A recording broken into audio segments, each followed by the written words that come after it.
We're about to go to some place here in the metro. Come with me.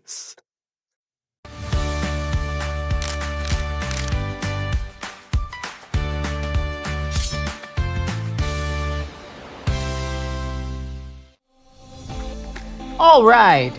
From the LRT2 station here in Cubao, we are all the way to Manila. This time, baba tayo ng Ligarda Station. At pagbaba natin ng Ligarda Station, sakay ng tricycle, tapos nandun na tayo.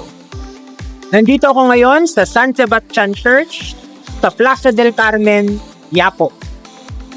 If you notice, there's a lot of scaffolding because the church is under reconstruction or renovation because it's the only steel church to be built in Asia, or it's the first all-steel church built in Asia. And as time goes on, definitely there's some rusting. That's why it's in scaffolding right now. They're trying to restore it back to the origin.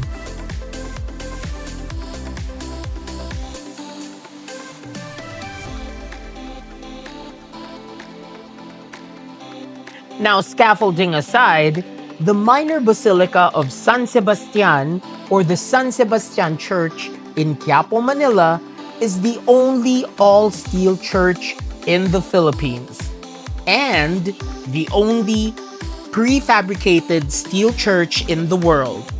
Completed in 1891, it stands as a premier example of Gothic revival architecture in Asia.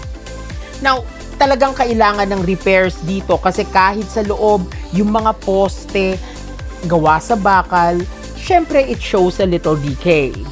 But one can just imagine how it looked like because kahit yung mga walls painted, it would be nice to see it restored.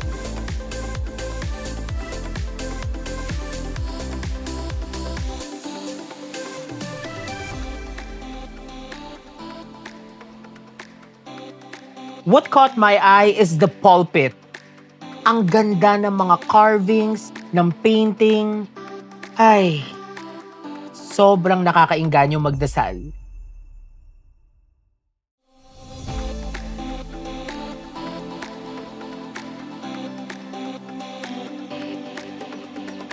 What also caught my eye is the Gothic architecture of the church. Tignan nyo naman, papunta sa dome yan. Pati yung mga nave, yung mga arches, para kang nasa Europe.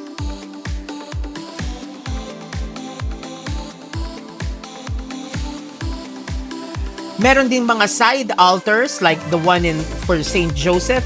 This one is for San Sebastian, of course, their titular saint. Meron din ditong El General, Santo Niño El General.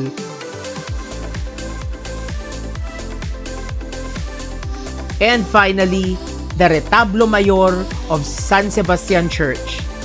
Hindi lang nakikita dyan, pero yung pinaka nasa gitna ay ang Nuestra Señora del Carmen de San Sebastian.